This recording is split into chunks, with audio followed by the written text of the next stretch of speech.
You've probably heard of Nagasaki because of the nuclear bomb dropped on it at the end of the Second World War.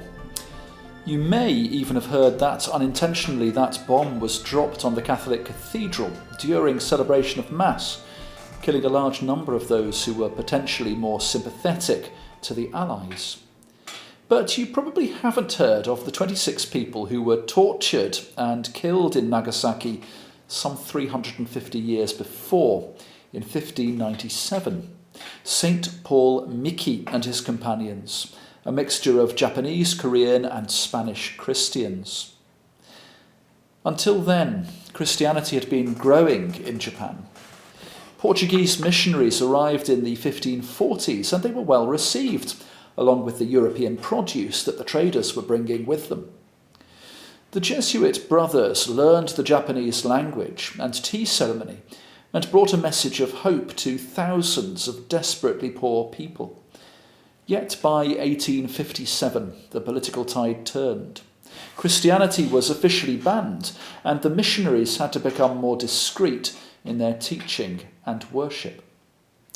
But when Spanish merchants arrived, eager to get in on the trade deals, they brought with them Franciscan friars, and these friars flouted the law and went out preaching in public. This got everybody into trouble. So in 1597, the shogun made his intentions clear, beginning a wave of persecution. The missionaries were sent home.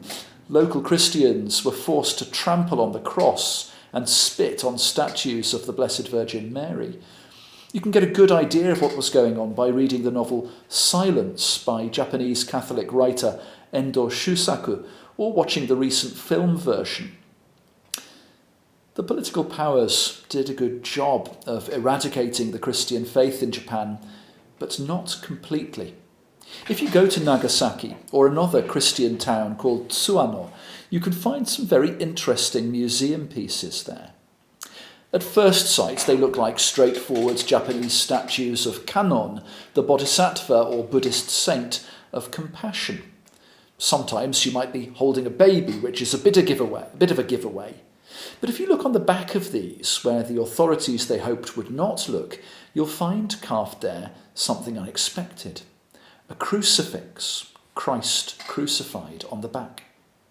Generations of hidden Christians hid their Christian faith behind these innocent-looking Buddhist artefacts, especially on the remote islands just off Nagasaki, and they carried on there a version of the Christian faith.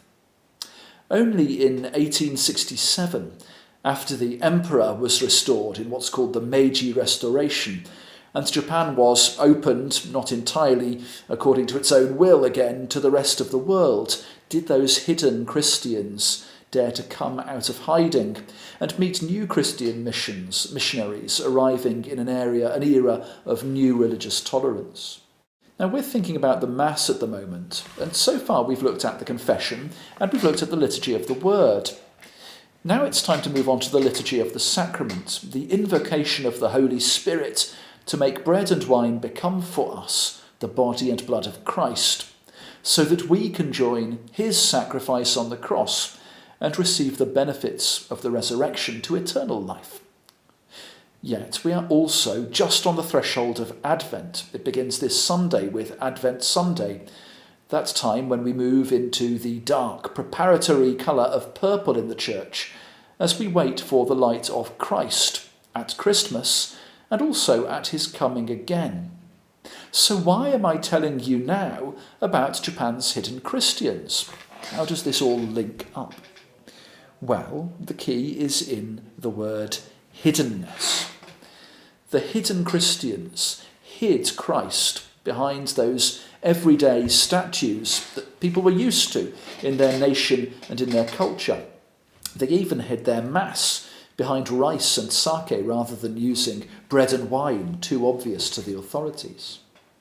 Now in Advent, we hear the messages of the prophets of the Old Testament, and hidden in those messages, we find Christ being proclaimed before he was born. Then coming to the Mass, even in the Liturgy of the Word, where we hear both the Old and New Testaments, Christ is hidden in those ancient stories, It's like he was wrapped in the mystery, even as he's being revealed. So too in the Liturgy of the Sacrament, because there Christ is hidden in bread and wine, even as he reveals himself to those with eyes to see.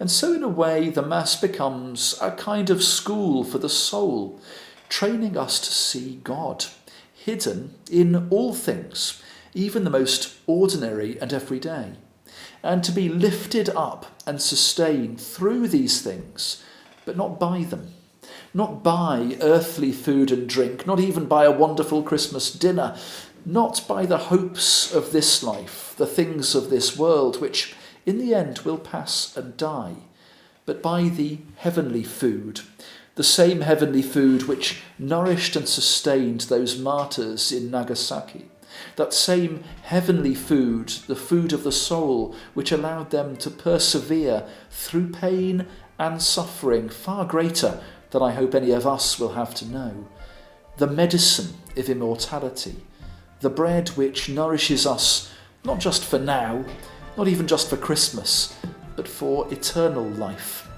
the gift of Christ, the gift in Christ of God's own very self, to those who seek him wherever he may be found.